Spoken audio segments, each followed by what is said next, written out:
Hi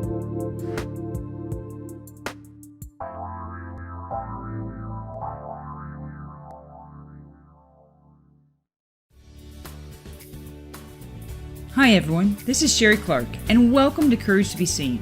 This show's for anyone who longs to take charge of their life, to create more success, accomplish their dreams, and to live in inspiring ways to be powerfully visible and visibly powerful. I will be sharing stories with you from my own career and experiences, from leading engineering teams for the last 20 years, and also from interactions I have been blessed to have with people I've met from around the world. I want to give you the tools, techniques, strategies, and inspiration so you can be the best you. You can achieve the success you desire, personally and professionally.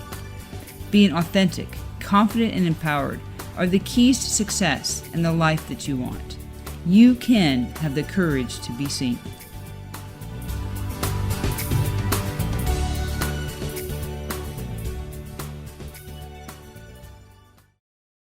Hi, I'm Sherrie Clark, and welcome to Courage to be Seen, the show that helps you achieve the success that you desire. I will share with you the tools and techniques, stories and strategies, so you can be more authentic, more confident, more empowered, the keys to really achieving success that you always wanted in your life. So today, I want to ask you, how often does something happen, or someone says something to you, and in the moment, you just don't say anything. You don't really respond. Maybe it's something that you feel like you should speak up, like in a meeting, but for whatever reason, you decide not to. However, when maybe you're driving home that night and you start replaying the situation in your head, or you get home and you have your significant other there and you start talking to them, or you call up your best friend, or maybe you just keep it in your head all night long, but you play that situation like over and over and over again. Like, I should have said this, or I should have responded this way, or you almost have that conversation with the person live, like over and over and over and over again.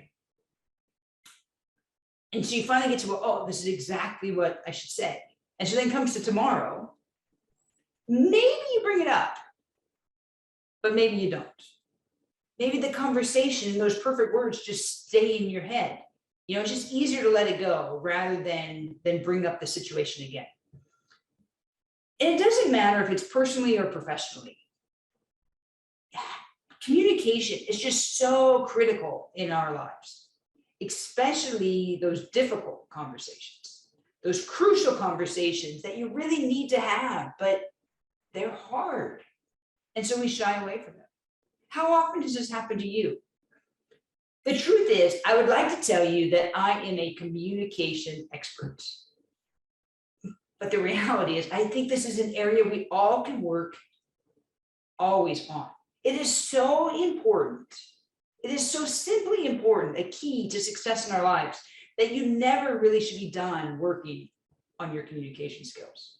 So I'll share with you today skills that I've learned over the years, skills that I practice today, but I'll let you know I'm still a work in progress myself, because that's how important being able to have difficult conversations is. When I was researching this show today, I found an interesting statistic, and it probably would surprise you, but then when you really start to think about it, maybe it doesn't surprise you. 40% of people have put off and delayed having an important conversation for at least 6 months. Think about that, half of a year. Almost half the people that you could know, and maybe it's yourself, have put off an important conversation for over half a year. Maybe you'll never have it at all. We need to have those conversations.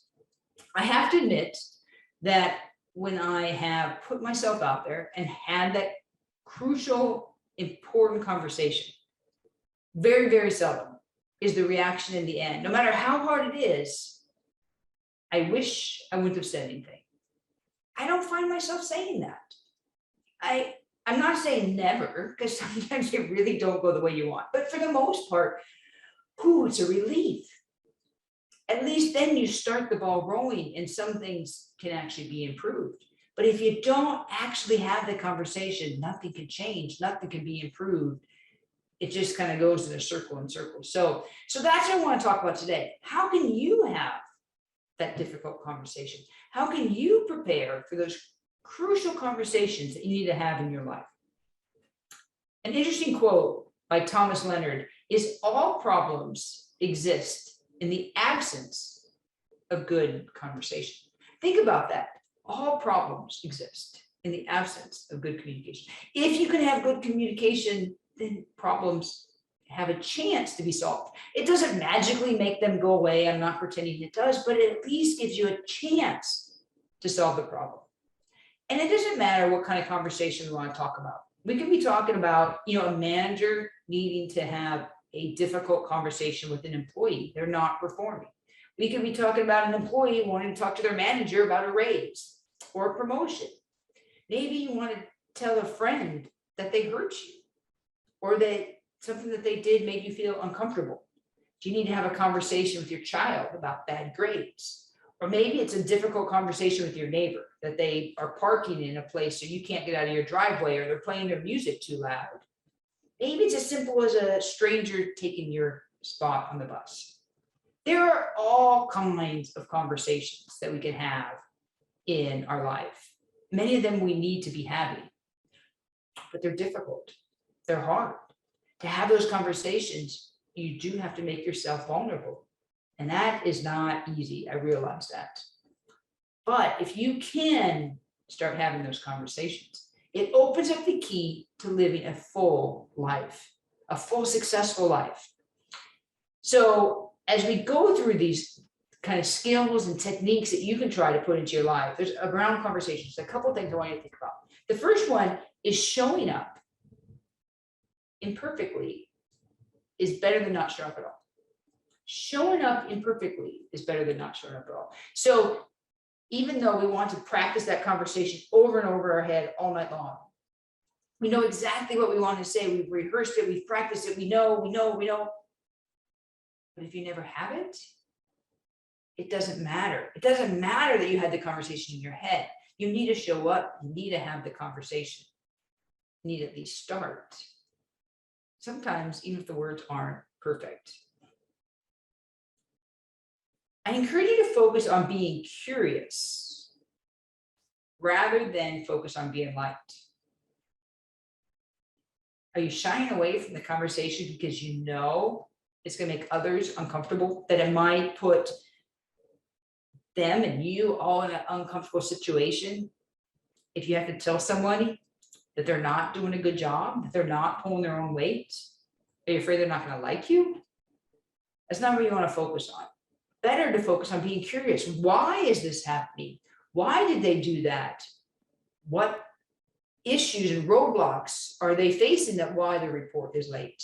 So think about being curious about the situation rather than it's about you and are they going to look badly upon you?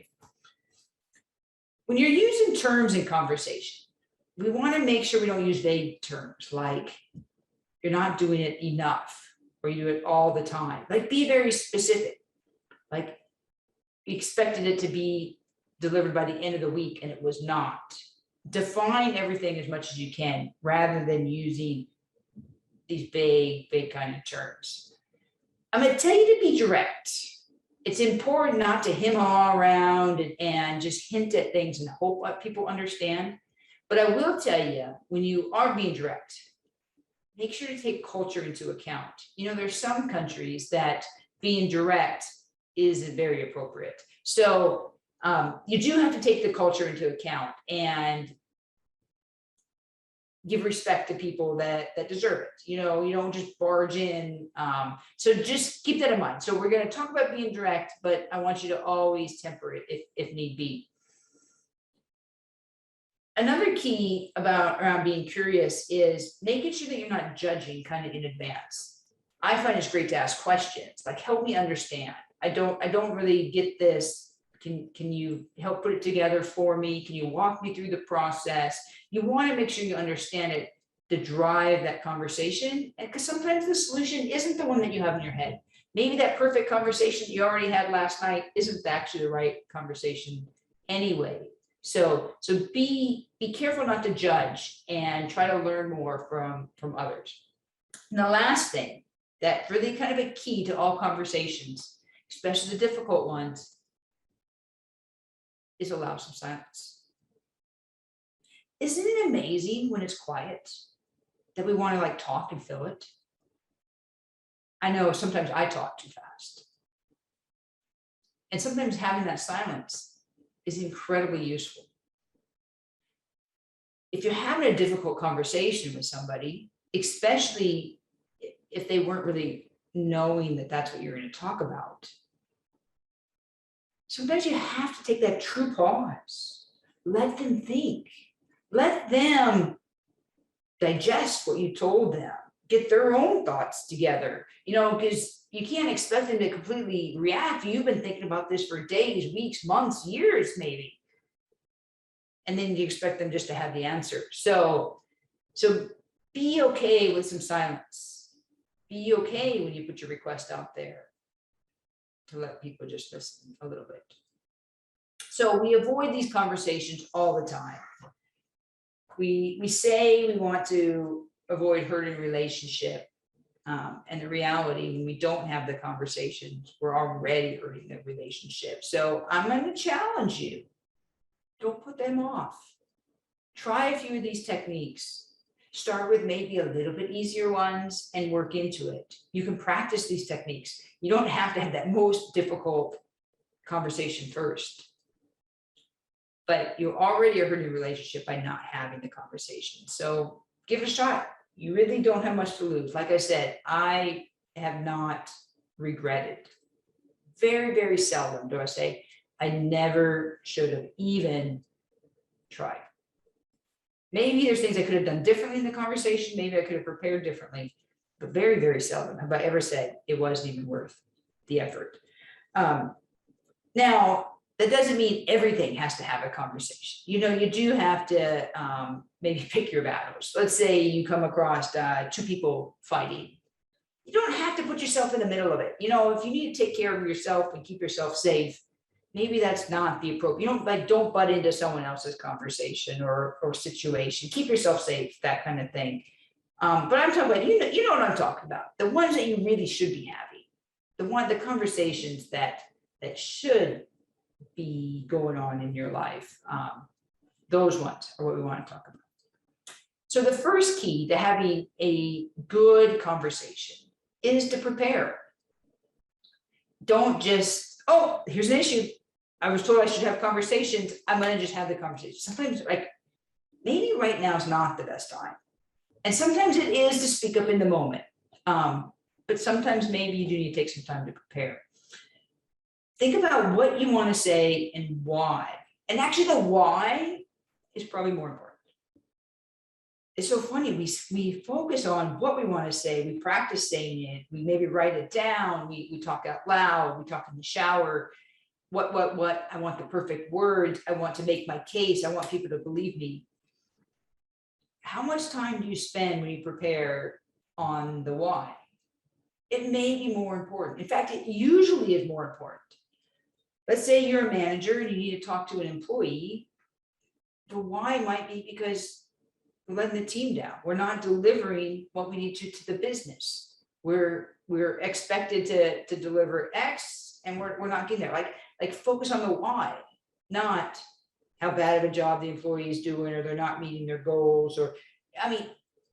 Think about it. What's the why? If you want to have a tough conversation with your neighbor, why? Are they affecting your life? You wanted to sit outdoors and they're blaring the radio. It doesn't matter what it is, but make sure that you understand it.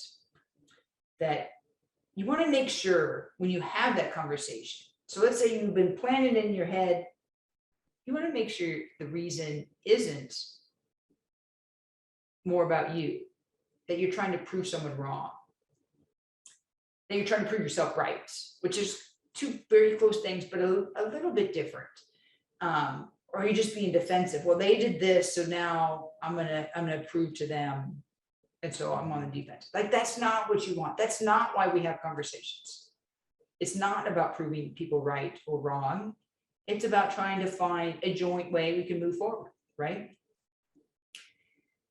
And it's really important, personally, I think these kind of things, like being right, trying to convince someone else they're wrong, probably happens more personally.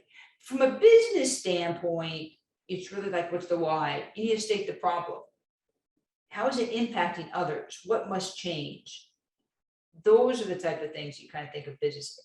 It's usually slightly different, but you can have some personal things that show up in business, like maybe someone never emptying the coffee or refilling the coffee pot or something, and you're trying to find out, well, why you take all the coffee and you never start a new pot. Like, so there's some things that you could say, well, more kind of personal that happen at work. But then there's definitely things that, business is a little bit different when you're preparing. So both of them, though, is knowing the why. And this motivation that you have for why you're having the conversation will kind of set the stage and is the foundation as you go forward. Now, when you are talking with people, keep in mind, nobody likes to be told what to do. Sometimes when someone tells you what to do, even when you know they're right, you still don't want to do it. Come on, raise your hand. I'm sure that's been you. Like, you've been there and someone points something out to you and says, hey, you need to do this. And you're like, no way am I doing that. That is our natural reaction. So if you're trying to convince somebody in this difficult conversation, you gotta be careful, because there's a decent chance they're gonna resist being convinced. So the more you try to be convincing, the actual chance you might be hurting yourself, because people don't like to be told what to do. So keep that in mind as you go forward. You want to stick with facts, and you don't want to try to show people that they're wrong. You don't want to tell people what to do. You want to get to some common ground. The other things that you want to make sure you know is, what's your request? Like, why are you having the conversation? Do you need somebody to do something differently? Do you want them to do something for you? Maybe you just want them to acknowledge your feelings or your point of view. That is totally fine. That's a valid reason to have a conversation. Maybe they don't need to do anything differently today, but you need some acknowledgement from them that they understand that your feelings are hurt. Maybe if you're having that conversation with the employee, you need them to deliver that report by next Friday. Whatever the issue might be clear, before you start the conversation, what is that request?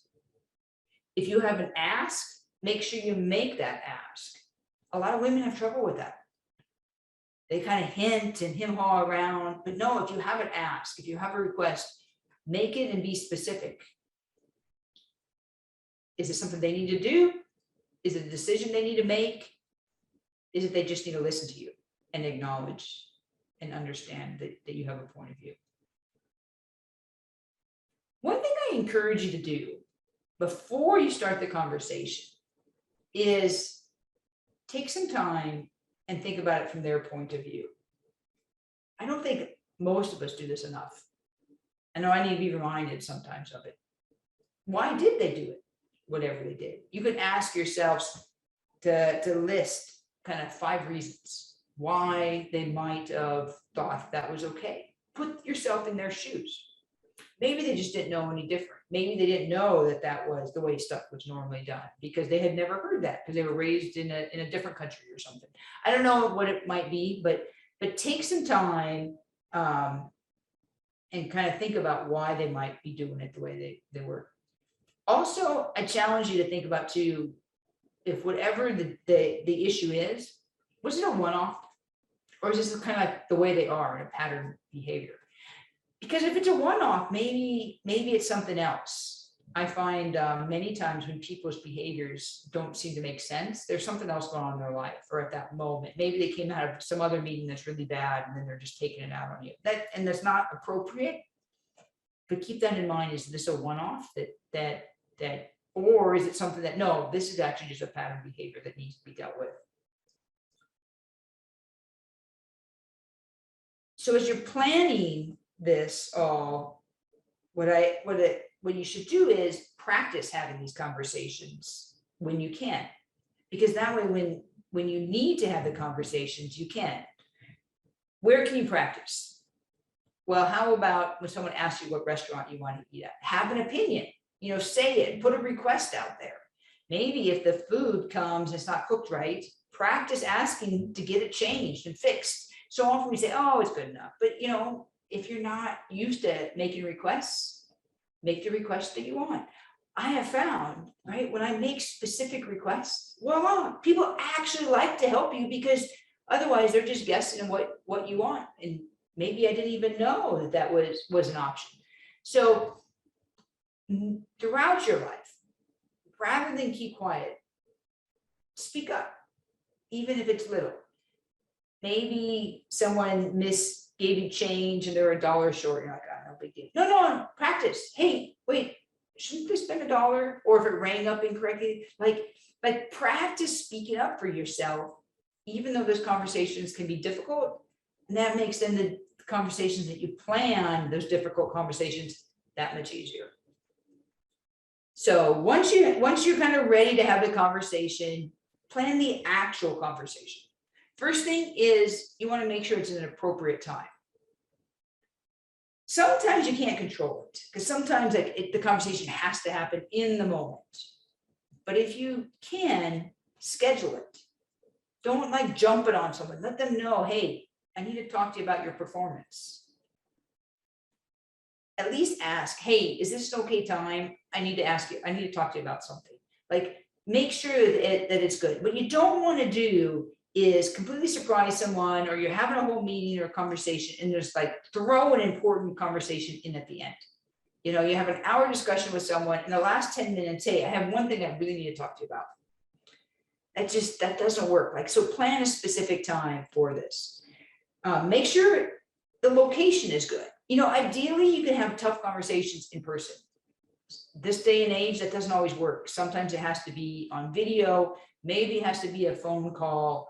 But then make sure it's an appropriate time. You don't want to have a conversation with somebody and they are taking it while they're driving someplace to a doctor's appointment, thinking that this was just a check-in kind of meeting, and you want to have an important, serious conversation. The other thing is, know if you need to have third party involved, legal, HR, a witness. I've had to do this. I've had to bring security in for some difficult conversations sometimes. Plan in advance when you need that. So then when you're having the conversation, so you schedule it, you're sitting down, you're having the conversation, make sure you listen. You've already had the conversation in your head, so you don't want to be planning those next things that you wanted to say. Listen to them and make sure that you're reflecting, as they say. Ask questions, be engaged. It makes the conversation go better. You still get your point across, but make sure that it's a two-way conversation, not just you lecturing, because then it's a demand, right? It's not a conversation. It's not a request. Ask clarifying points when needed. You can ask people, what's the situation? What led to this? What are the obstacles that you're having? Walk me through the process. Whatever that might be, but make sure you ask them questions. Like I said, it's not just you saying, oh, I think I know all the answers. And then when you need to make that request, be clear. Let them know it's a request. Don't hem-haw around. Don't hint. Just hope they got to it. Sometimes people like to sandwich things together when they're making requests. I don't know. I've seen it both ways. I've had to give feedback to people, and you try to say something good, and then you give the tough feedback, and then you try to let them off kind of easy at the end with something kind of positive. The problem with that conversation sometimes is people pick what they want, and they focus on the good and not the bad, and not what you need them to do differently. So be careful with that. Now, you can use sandwich technique where you're talking about you're going to appreciate something that they did. You make your request, and then you acknowledge that your request has some impact.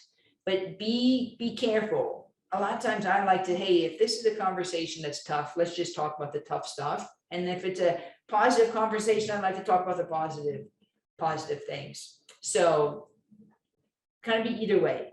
Now, when you make a request. You have to know people are going to say like yes, no, or maybe, or I need more time, or there's going to be some feedback, and you have to be okay with that. Some requests that you make, you're going to get a no, and that's okay.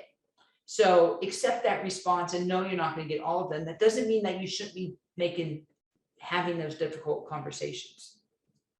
Sometimes when you're having the conversation, you take a break and come back at a later date, and that's okay too. Sometimes you just will agree to disagree, that you'll never see eye to eye. So be flexible on the final outcome.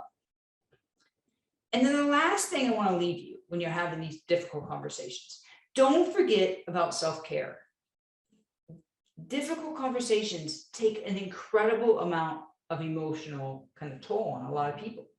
So take care of yourself before and afterwards. Go get a massage, take a break. Know this is going to take a lot of effort out of you, and I'm going to need some time to recover afterwards. You can do this. You can plan, have the courage to have the conversations, and find out how much better that they can make your life. So with that, I hope you enjoyed this episode. I encourage you to subscribe wherever you're listening to this, so that way you get notification when the next episode is released. Check me out on my website, couragetobeseen.com. There you can find my contact information. Send me an email. I'd love to get feedback. I can use that to focus, what we talk about in future episodes. You can check me out on Facebook or Instagram, where I post motivational messages. And so I hope you enjoyed this, and I look forward to talking to you again soon. Thanks so much for joining me today. I hope you've been inspired to take action on at least one thing starting today. To learn more, check out couragetobeseen.com. There you'll find my blog and additional resources, including you can download a copy of 10 Ways to Live a More Courageous Life. Thanks again for listening, and make sure you tune in next time to learn additional ways to have the courage to be seen in your own life.